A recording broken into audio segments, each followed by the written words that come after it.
Dhurandhar movie release అయినప్పుడు మా friend phone చేసి, మావా సినిమా చూసావా, నీకు ఎలా ఉందని అడిగాడు. అంటే మనం ఏదైనా డే 1 ఫస్ట్ రోజు వస్తాం కాబట్టి, ప్రీమియర్ ఉంటే ప్రీమియర్ వస్తాం కాబట్టి, నేను చూడలేదు మావా అన్నాడు. షాక్ అయ్యాడు. అంటే నేను చెప్పా సిచ్యువేషన్ అప్పుడు మనం వేరే కాంటెంట్ చేస్తున్నాం, జాబ్ చేస్తున్నాం, ఆ బిజీ స్కెడ్యూల్ అంతా నడుస్తుంది చెప్తాడు. సరే మావా ఎట్టోట్లా కుదిల్లు సినిమా చేసింది అని చెప్పి వాళ్ళ లాంగ్వేజ్లో అడిగి చెప్పాడు.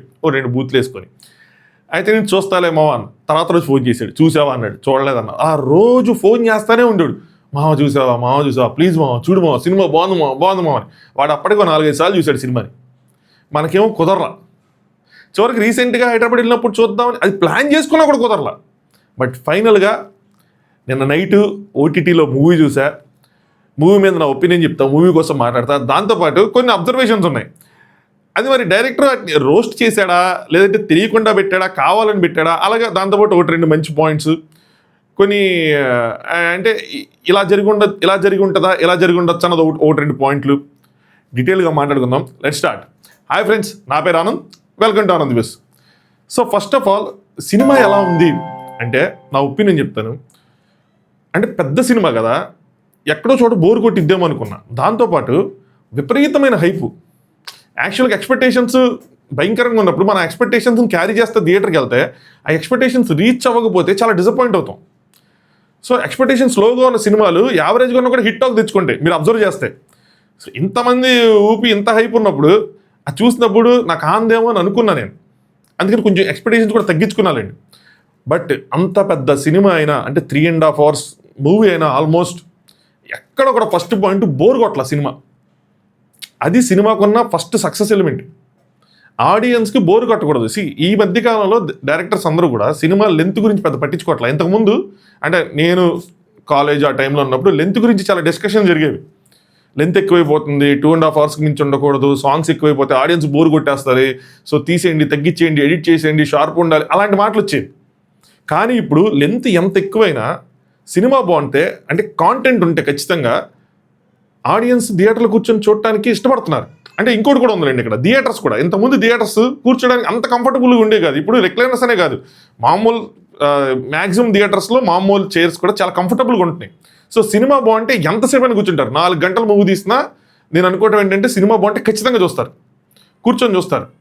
ఇంకోటి ఏంటంటే ఇంతకుముందు 4 షోలు ఉండేవి, అది కూడా వేరే విషయాలండి. బట్ ఇప్పుడు అంతా మారిపోయింది కాబట్టి సో మారుతున్న పరిస్థితులకు అనుగుణంగా లెంత్ ఎక్కువ ఉన్నా కూడా బాగుంటే చూస్తారు. అంత లెంత్ మూవీ ఎక్కడ కూడా బోర్ కొట్టింది అంటే ఫస్ట్ ఆఫ్ ఆల్ నాకు అసలు బోర్ కొట్టల. సెకండ్ నాకు బాగా నచ్చిన, అంటే నేను ఎంగేజింగ్గా చేసేలా చేసింది ఏంటంటే మ్యూజిక్, బ్యాక్గ్రౌండ్ స్కోరు, సాంగ్స్. ముఖ్యంగా ఇది ఒక ట్రెండ్ అవుతుందేమో త్వరలో. ఓల్డ్ సాంగ్స్ని ఆల్రెడీ నడుస్తున్నట్టు ఉంది కూడా, ఓల్డ్ సాంగ్స్ని రీమిక్స్ చేస్తా బీజిఎమ్స్ కింద వాడటం, వాటిని ర్యాప్ చేయటం. సంహో నేను అంటే ఆ హిందీ మూవీస్ అలా చూస్తూ ఉండాలని కంటే ఆ రంబా హో హో అలాంటి వాటికి అన్నిటికీ చాలా వరకు ఆ బీజిఎమ్స్ అన్నిటికీ కనెక్ట్ అయ్యాయి. అలాగే ఒరిజినల్గా పెట్టిన సాంగ్స్ కానీ, అక్షయ్ కన్నా డ్యాన్స్ చేస్తున్నప్పుడు, బలోచి వెళ్ళినప్పుడు కానీ, అది అన్నీ సూపర్గా అనిపించినాయి. Music biggest plus. Next hero. యాక్చువల్గా అక్షయ్ కన్నా రణ్వీర్ సింగ్ని డామినేట్ చేసిన అలాంటి మాటలు విన్నా నేను. నాకు సినిమా చూసినప్పుడు అలా ఏమనిపించలే. నాకు రణ్వీర్ సింగ్ ఎక్కువ మ్యాక్సిమం డామినేట్ చేసాడు, చాలా బాగా అనిపించింది, పాత్రలో జీవించాడు అనిపించింది నాకు. బట్ ఒక్క సీను, అది ఆ బలోచి వెళ్ళినప్పుడు ఆ స్వాగ్ ఉంటుంది చూసారు అక్షయ్ కన్నా, అది ఆ డ్యాన్స్ చేస్తున్నప్పుడు అక్కడ మాత్రం అక్షయ్ చించేసాడు అనిపించింది. అది మాత్రం చాలా డామినేటింగ్ అనిపించింది. అక్కడ బాగా ఎలివేట్ అయ్యాడు, బాగా హైలైట్ అయింది అనిపించింది. సినిమా ఈ క్యారెక్టర్ నేమ్స్ అన్ని చాలామంది తెలిసి ఉంటుందిలేండి, మనం లేట్ కానీ. అంటే ఒరిజినల్ క్యారెక్టర్స్ వీళ్ళందరూ, బట్ స్టోరీ మాత్రం కొద్దిగా అల్లుకున్న స్టోరీ, కొన్ని నిజమైన సంఘటనలకి వాటి చుట్టూ అల్లుకున్న స్టోరీలు ఇవన్నీ. బట్ క్యారెక్టర్స్ చాలా వరకు నిజమైన క్యారెక్టర్సే. సో ఇదొకటి. బట్ ఎంగేజింగ్ అనిపించింది మ్యూజిక్. అక్షయ్ కన్నా క్యారెక్టర్ కానీ, రణ్వీర్ సింగ్ అని యాక్టింగ్ చించారు. హీరోయిన్ కూడా చాలా బాగుంది. ఆ అమ్మాయి కూడా బాగా యాక్ట్ చేసింది. సో ఓవరాల్గా మూవీ అయితే మాత్రం నాకు పిచ్చగా నచ్చింది చెప్పాలంటే. నేను ఆల్రెడీ 2వ సారి కూడా సగం చూసుకుంటా, ఈ సీన్ల కోసమే మళ్ళీ పెట్టుకొని చూసుకుంటా, మళ్ళీ 2వ సారి కూడా కంప్లీట్ చేశాను. మార్నింగ్ నుంచి అలాగే సాటర్డే వీకెండే కదా, సో మళ్ళీ కంప్లీట్ చేసేదాన్ని. నాకు తెలిసి ఇంకోసారి చూస్తానేమో, కొన్ని ఎలివేషన్ షార్ట్స్ ఉన్నాయి కదా వాటి కోసం కానీ, లేదంటే కొన్ని పాయింట్స్ ఏమైనా ఎక్కడైనా మిస్ అయ్యామా అన్న విధంగా కూడా అనిపించింది. సో అవి కానీ, సారీ ఇప్పుడు నేను కొన్ని పాయింట్స్ చెప్పబోతున్నాను, అవి ఆల్రెడీ ఉంటే నాకు తెలియదు, నన్ను క్షమించండి. బట్ నేను అబ్జర్వ్ చేసుకునేవి కొన్ని కనిపించినాయి నాకు, వేరే వాళ్ళతో నేను డిస్కస్ చేస్తున్నప్పుడు వచ్చిన పాయింట్స్ అలాంటివి. సో ఫస్ట్ ఆఫ్ ఆల్ ఇదైతే మూవీ మీద ఒపీనియన్. మీరైతే ఇంత మట్టుగా అంటే 1000 కోట్లు కలెక్ట్ చేసిన సినిమాని ఎవరు చూడకుండా ఉంటుంటారు. సో ఇంకోటి, నేను సినిమా చూసిన తర్వాత ఫైనల్గా మా వాడితో మాట్లాడినప్పుడు దీని గురించి ఒక నెగిటివ్ పాయింట్ చెప్పాడు. అదేంటంటే కలర్ గ్రేడింగ్ అంటే కలర్ ఆ నెట్ఫ్లిక్స్లో చూసినప్పుడు నెక్స్ట్ థియేటర్లో చూసినప్పుడు డిఫరెంట్ ఉందని, థియేటర్లో చూస్తే మోర్ అథెంటిక్గా అంటే ఆ లొకేషన్స్ కానీ ఆ వైబ్ కానీ డిఫరెంట్గా కనిపించింది. అది ఇంకా బాగా అట్రాక్టివ్గా ఉంది. ఇక్కడతో పోల్చుకుంటే నువ్వు థియేటర్లో చూస్తుంటే ఇంకా మెస్మరైజింగ్ అనిపించేది, ఆసమ్గా అనిపించేది, ఆ ఫీల్ వచ్చేది. ఇక్కడ ఆ ఫీల్ తగ్గింది అని point number 1. Point number 2, 9 minutes ఎంతో ఫుటేజ్ లేపేశారు అని చెప్పి. సో థియేటర్లో అంటే అందరూ ఎక్స్పెక్ట్ చేసేది ఏంటంటే ఫుటేజ్ ఎక్స్ట్రా యాడ్ అయిద్దేమో, ఎందుకంటే దీనికి సెన్సార్ ఏముంటుంది ఓటీటీకి అనుకున్నాం, బట్ దీంట్లో 9 minutes లేపేశారంట. సో అదొక డిసప్పాయింట్మెంట్. 3వది మావా డిసప్పాయింటింగ్గా ఫీల్ అయ్యాడు. నాకు ఓకే అనిపించింది. అదేంటంటే కొన్ని మాటలు మ్యూట్ చేయటం, అంటే ఈ బూతులు ఇప్పుడు మాదరాని బెహాన్ అని దాని తర్వాత వచ్చే బూతులు అవి ఆ ఢిల్లీలో ఉన్నప్పుడు అన్ని సంవత్సరాలు ఇని చోలు తుప్పట్టేసినాయి.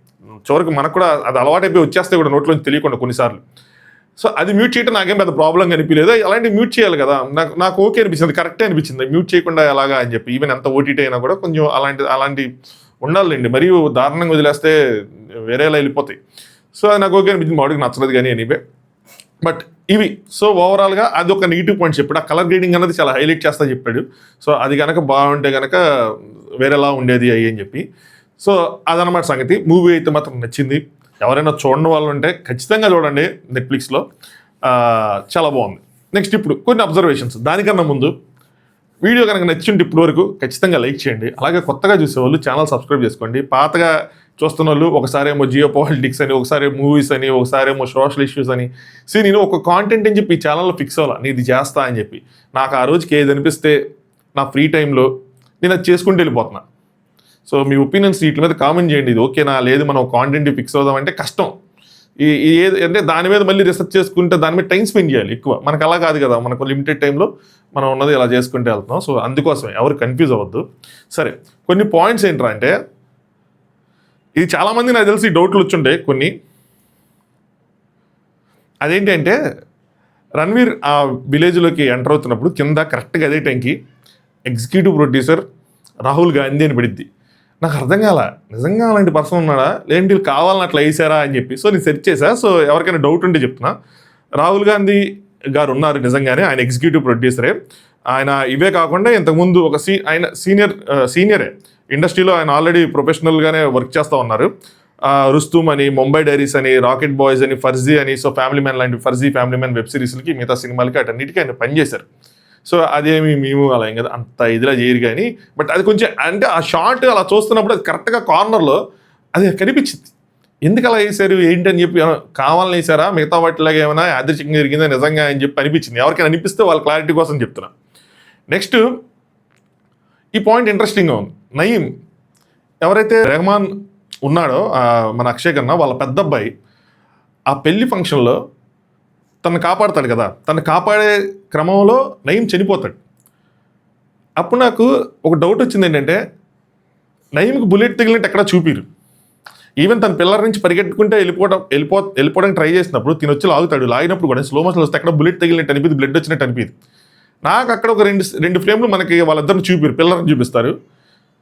సో హీరోని చంపేశాడా నయీంని, అక్కడ అలాగే జరిగిందా లేదా నిజంగా బుల్లెట్ తగిలింది, అక్కడ చిన్న క్లారిటీ. నాకైతే మాత్రం హీరోని చంపేసి ఉంటాడని అనిపించింది. రీజన్ ఏంటంటే, అంటే చంపేస్తే ఏంటి, కాపాడితే కదా ఇంకొంచెం తన దగ్గర అక్షయ్ ఖన్నా దగ్గర పేరు రావటం కానీ, లేదంటే విలన్ దగ్గర పేరు రావటం కానీ, అక్కడ ఇంకా ఎక్కువ స్థానం సంపాదించవచ్చు కదా అనుకోవచ్చు. కానీ ఇక్కడ గోల్ నాకేమనిపించిందంటే, ప్లేస్ సంపాదించడమే కాదు, అవతల గ్యాంగ్ని కూడా లేపేయాలి, గ్యాంగ్ని లేపేయాలి కంప్లీట్గా. జస్ట్ అటాక్ చేస్తే అక్షయ్ ఖన్నా గ్యాంగ్ మొత్తాన్ని లేపడు కదా. సో తన కొడుకు చనిపోతేనే ఆ రివెంజ్ అన్నది నెక్స్ట్ లెవెల్కి వెళ్తుంది. సో ఆ విధంగా నాకెందుకో ఇక్కడ తినే చంపేసి ఉంటాడు అని అనిపించింది. మనం చూపించబోయినా ఒకటి వెనక్కి లాగుతున్న క్రమంలో చంపేసి ఉండాలి, లేదా లాస్ట్లో వాళ్ళు వెళ్ళిపోతున్నప్పుడు మెయిన్ ఇంకో గన్ను తీస్తాడు కదా, ఆ గన్ను తీసే ముందు ఈ పిస్టల్తో చంపేసి ఆ గన్ను తీసి కాల్చైనా అక్కడ యాక్షన్ చేస్తుండాలి. సో లాస్ట్లో ఏదైతే రెహమాన్ అంటే అక్షయ్ ఖన్నాని తీసుకెళ్తున్నప్పుడు చిన్న బుల్లెట్ తగిలి కాపాడుతున్నట్టు బిల్డప్ ఇచ్చుకుంటూ తీసుకెళ్తాడు, సేమ్ సంథింగ్ సిమిలర్గానే అనిపించింది నాకు. దీని మీద ఆల్రెడీ థీరీస్ ఉండి డైరెక్టర్ కనుక క్లారిటీ ఇచ్చింటే ఐఎమ్ రియల్లీ సారీ, బట్ నాకైతే అది చూడంగానే అలా అనిపించింది. దాని తర్వాత ఇవి కొన్ని మీమ్స్లో అనిపించింది నాకు. మీమ్సా మరి కావాలని చేశారో, రోస్ట్ చేసినట్టు అనిపించింది. ఒకటి ఏంటంటే, స్టార్టింగ్ సీన్స్లోనే ఆ జ్యూస్ షాప్ ఉంటుంది కదా, అక్కడికి వెళ్ళినప్పుడు వెనకాల బోర్డు ఉంటుంది జాకీర్ ఇన్స్టిట్యూట్ అని. అందులో మీరు కరెక్ట్గా గమనిస్తే అయ్యి ఉండదు.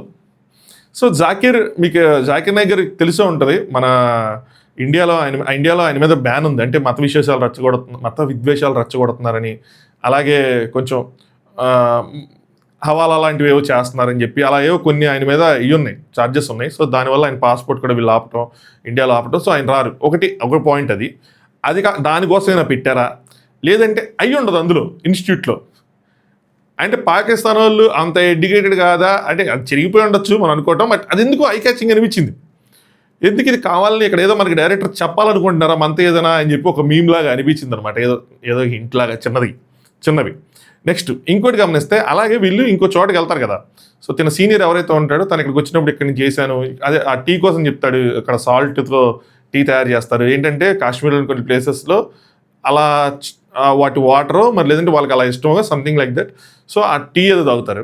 అక్కడికి వెళ్ళినప్పుడు మీరు గమనిస్తే అక్కడ బోర్డు ఉంటుంది. అదేంటి అంటే వాష్మా బట్ అని చెప్పి ఉంటుంది. కొన్ని సంవత్సరాల క్రితం ఇది ఒక మీము. సో వాష్మా బట్ దాన్ని ఎలా మీమ్ అంటే వాష్మా బట్ని వాష్మై అంటే మీరు అర్థం చేసుకోండి. ఇంక అది మళ్ళీ బూతులు అయిపోతుంది. సో అదనమాట వాష్మై అన్నట్టు అలా దాన్ని అలా మాడిఫై చేసి, సో అక్కడ కూడా ఒక ట్రోల్ సంథింగ్ లైక్ దట్ అలా ఏదో అంటే ఈ ఓల్డ్ మ్యూజిక్లో వాడటం కానీ ఇలాంటి బోర్డ్స్ పెట్టడం కానీ ఇక్కడ కూడా డైరెక్టర్ ఏదో కన్వే చేయడానికి చేసాడేమో అని అనిపించింది, చిన్న మీమ్ లాగా. దాని తర్వాత ఇంకోటి ఇదే ఈ నయంని కాపాడే దాంట్లోనే ఆ పెళ్లి దాంట్లోనే ఇంకోటి ఏంటంటే నేను అబ్జర్వ్ చేసింది, ఆరెంజ్ జ్యూస్ కోసం సర్వ్ చేస్తున్నప్పుడు వాడు అడుగుతాడు హిందీలో, ఆరెంజ్ జ్యూస్ దే దీజియే సబ్కో ఆరెంజ్ జ్యూస్ చాయే. సో ఆరెంజెస్ అంటే కమలాకాయలు ఏంటి సాఫ్రన్ కలర్ కదా. సో ఒక పార్టీని రిజంబుల్ చేస్తా, ఒక పొలిటికల్ కల్చర్ని రిజంబుల్ చేస్తా, అందరికీ ఇప్పుడు అయ్యే కావాలి, అందరికీ వాళ్ళే కావాలి అన్న విధంగా ఏదో సంథింగ్ సింబాలిక్. లేదంటే అంత సిన్సియర్గా అక్కడ అది పెట్టాల్సిన నెసిటీ ఉంది. ఆరెంజెస్ ఇవ్వండి, అందరికి ఆరెంజెసే కావాలి అని సింబాలిక్గా ఏదో మళ్ళీ పొలిటికల్గానే ఏదో చెప్పడానికి కన్వే చేయడానికి ట్రై చేసినట్టయితే అనిపించింది నాకైతే. దీని మీద మీ ఒపీనియన్స్ కూడా కామెంట్ చేయండి. ఇది అంటే పర్టికులర్గా దీని మీదని కాదు, వీటన్నిటి మీద మీ ఒపీనియన్స్ని కామెంట్ చేయండి. నెక్స్ట్ ఇంకోటి ఉంది, ఫస్ట్ సీను ఏరోప్లేన్ సీన్. ఆ ఏరోప్లేన్ కోసం ఒకళ్ళు ఏదో రాసుకొచ్చారు, చదివని చాలా ఇంట్రెస్టింగ్ అనిపించింది నాకు. ఏంటిదంటే సో ఈయన ఎవరో పైలట్ అనుకుంటా. సో తన అబ్జర్వేషన్స్ రాశాడు అప్పట్లో ఆ కాందహార్లో హైజాకింగ్ ఇదంతా జరిగినప్పుడు. తను ఆ ఏరోప్లేన్ వాళ్ళు డిజైన్ చేసిన విధానం కానీ చూపించిన విధానానికి కానీ ఈ వాజ్ వెరీ సర్ప్రైజ్డ్. సో నాకు కూడా చదివినప్పుడు బాగా అనిపించింది. సో మీకు కూడా చదివి చెప్దాం అనుకున్నా.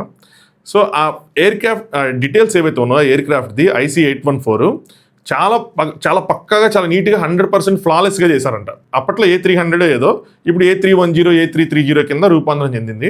ముఖ్యంగా నోస్ ప్రొఫైల్ ఆ స్టార్టింగ్ ముందుంటచ్చు సార్ ఫ్రంట్ పార్ట్, అది దాన్ని చాలా ఎగ్జాక్ట్గా తీశారని చెప్పి, దాని తర్వాత డోర్ కాన్ఫిగరేషన్స్ కానీ నెక్స్ట్ సీట్ కాన్ఫిగరేషన్స్ కానీ, అంటే సీట్ 242 సో ఇంతకుముందు ఉండేవి. సో ఇలాంటి కాన్ఫిగరేషన్స్ కానీ ఇంకోటి ఏదో రాశారబ్బా అయ్యే. సో ఇలాంటివి చాలా డీటెయిల్డ్గా ఎక్కడ ఏదో తీసాం, ఒక ఏరోప్లేన్ హైజాక్ అయిందని చెప్పి ఏదో ఏరోప్లేన్ పెట్టి ఏదో మమ అనిపించేసాం కాకుండా డీటెయిల్స్ అన్ని చాలా పగడ్బందీగా పెట్టారు అని చెప్పేసి, సామాన్యులలాగా మనం చూసినప్పుడు మనకు ఒక ఎయిర్ క్రాఫ్ట్ అంత ఒక ఓల్డ్ మోడల్లా ఏదో ఉందని కనిపిస్తే చాలు. బట్ కొంతమంది డీటెయిల్గా చూసినప్పుడు వాళ్ళకి ఎన్ని చూసినప్పుడు అంటే వాటితో కనెక్ట్ అయిన వాళ్ళు ఉంటారు చూసారా, వాళ్ళు ఎన్ని చూసినప్పుడు వాళ్ళకి అది అట్రాక్టివ్గా అనిపిస్తుంది. సో ఇక్కడ ఈ డైరెక్టర్స్ వీళ్ళందరూ వర్క్ చేసేది. ఇప్పుడు మనం మేము వాష్మా బట్టన్ చోట కొంతమంది కనెక్ట్ అవటం అలా. సో అలా కొన్ని మీమ్స్ అలా కనెక్ట్ అయినప్పుడు వాళ్ళకి ఇంకా సినిమాకి ఇంకా చాలా దగ్గర అవుతారు. అలా డైరెక్టర్ వాళ్ళ పనితనం చూపించాలన్నమాట. ఏదో ఒక ఫ్లైట్ హైజాక్ అయింది కాబట్టి ఫ్లైట్ హైజాక్ అయిందని ఫ్లైట్ని పెట్టేయడం కాకుండా నిజంగా దాన్ని ఎవరైతే ట్రాక్ చేస్తుంటారో ఆ రోజుల్లో వాటి గురించి డీటెయిల్స్ సేకరించుంటారో సో వాళ్ళు ఇది చూసినప్పుడు వాళ్ళు కూడా కనెక్ట్ అయ్యే విధంగా, వాళ్ళు దీని గురించి అప్రిషియేట్ చేసే విధంగా చేయటం అన్నది నిజంగా గొప్పగా అనిపించింది నాకు. అది చదివినప్పుడు ఓకే ఇలా అబ్జర్వ్ చేసే వాళ్ళు ఉన్నారు, అందుకోసం వీళ్ళు ఇలా తీస్తారు. సో అటెంటివ్ టు డీటెయిల్ లాగా అనిపించింది. సో ఇది నేను అబ్జర్వ్ చేసిన కొన్ని పాయింట్స్, అలాగే మాట్లాడుకుంటున్నప్పుడు మా వాళ్ళు చెప్పిన కొన్ని పాయింట్స్, ఓకే ఇది ఉందా ఓకే ఇలాగా అని చెప్పి. సో ఓవరాల్గా సినిమా బాగుంది.